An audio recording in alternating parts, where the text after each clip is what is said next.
Hello दोस्तों, नमस्कार। स्वागत है आपका हमारे YouTube चैनल ज्ञान बढ़ाओ पर।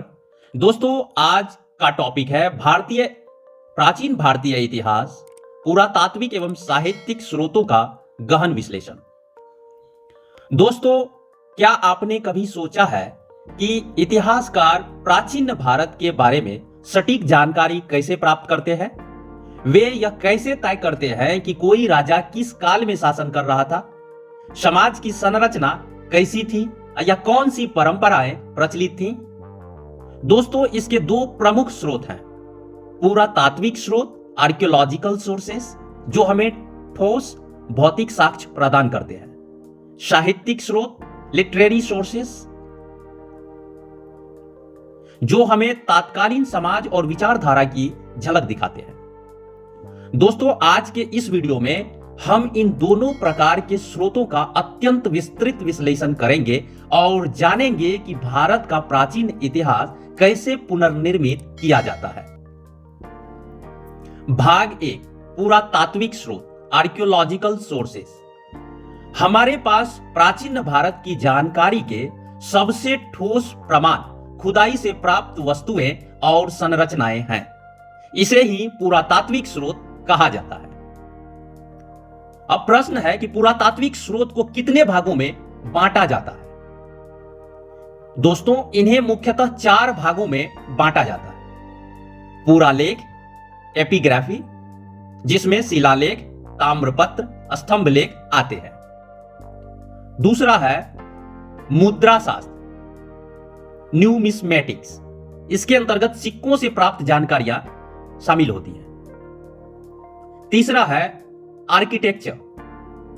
इसके अंतर्गत स्तूप, मंदिर, दुर्ग और महल आदि का अध्ययन किया जाता है। और चौथा है पुरातात्विक उत्खनन। इसमें खुदाई से प्राप्त वस्तुएं होती हैं।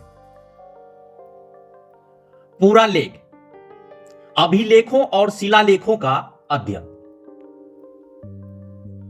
क्या आपने कभी सोचा है कि सम्राट अशोक की नीति और उसके शासन के बारे में हमें कैसे पता चला? दोस्तों, इसका उत्तर है अशोक के शिलालेख से। अशोक ने अपने आदेश और बौद्ध धर्म का प्रचार खरोष्ठी, ब्राह्मी और अरामाइक लिपियों में शिलालेखों पर लिखवाया था।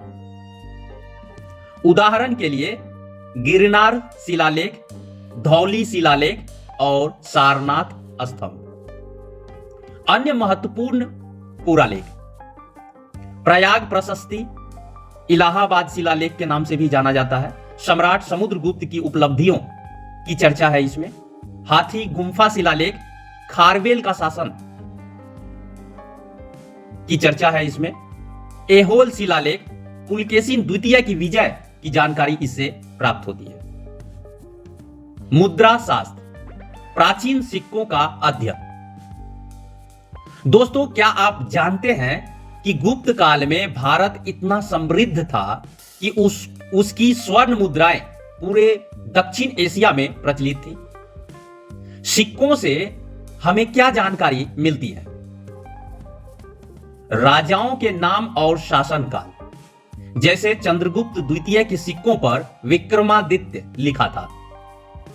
धार्मिक परिवर्तनों का संकेत, कुषाण शासक कनिष्क के सिक्कों पर बुद्ध, शिव, ओहरमज्द आदि देवताओं के चित्र हैं। व्यापार और आर्थिक स्थिति, रोमन सिक्कों की भारत में उपस्थिति दर्शाती है कि भारत का व्यापार रोम से था। उदाहरण के लिए इंडो ग्रीक सिक्के, यूनानी राजाओं की तस्वीर और ग्रीक लिपि। गुप्त स्वर्ण मुद्राएं गुप्त शासकों की शक्ति और समृद्धि को दर्शाती है। स्थापत्य कला और उत्खनन। दोस्तों, अब बात करते हैं भारत में हुए प्रमुख पुरातात्विक उत्खननों की। हड़प्पा और मोहनजोदड़ो सिंधु घाटी सभ्यता, 2600 ईसा पूर्व। योजनाबद्ध नगर, उन्नत जल निकासी प्रणाली, ग्रेट बाथ। पाटलिपुत्र मौर्यकालीन राजधानी 300 ईसा पूर्व। सम्राट अशोक का महल लकड़ी से बना किला। सांची और भरहूत स्तूप बौद्ध धर्म के प्रचार और कला का प्रमाण। नालंदा और तक्षशिला विश्वविद्यालय प्राचीन भारत में उच्च शिक्षा के प्रमाण। भाग 2 साहित्यिक स्रोत। दोस्तों अब बात करते हैं उन ग्रंथों की जो हमें भारत के प्राचीन इतिहास के बारे में लिखित जानकारी प्रदान करते हैं। दोस्तों अब सवाल उठता है कि साहित्यिक स्रोत कितने प्रकार के होते हैं।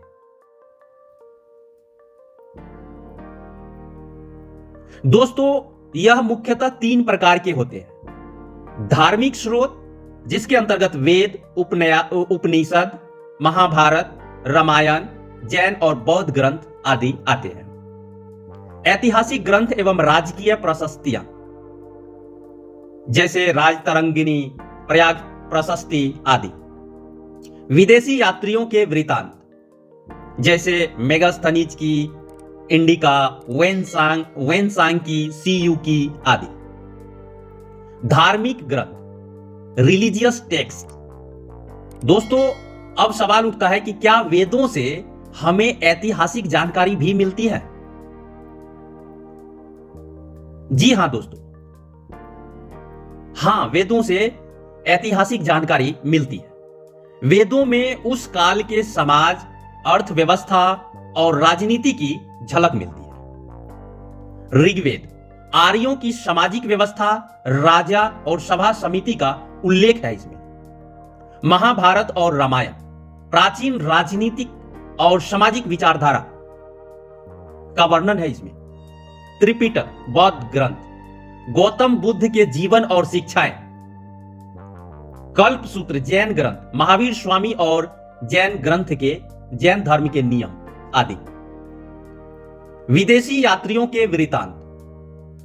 दोस्तों क्या विदेशी यात्रियों के वृत्तांत विश्वसनीय हैं? दोस्तों हां, ये भारत का बाहरी दृष्टिकोण प्रदान करते हैं। मेगास्थनीज 327 ईसा पूर्व। इंडिका में मौर्य शासन का विवरण मिलता है इनकी पुस्तक इंडिका में। फाहियान 5वीं शताब्दी। इसकी पुस्तक में गुप्त काल के समाज और धर्म का विवरण मिलता है। वेनसांग 7वीं शताब्दी। इसकी पुस्तक से हर्षवर्धन और नालंदा विश्वविद्यालय की जानकारी मिलती है आदि। तो दोस्तों इतिहास केवल किताबों में नहीं बल्कि मिट्टी, पत्थरों और ग्रंथों में छिपा होता है। पुरातात्विक और साहित्यिक स्रोत दोनों मिलकर हमें प्राचीन भारत की सटीक जानकारी देते हैं। अगर आपको यह वीडियो पसंद आया तो इसे लाइक करें, शेयर करें और चैनल को सब्सक्राइब करें। धन्यवाद दोस्तों।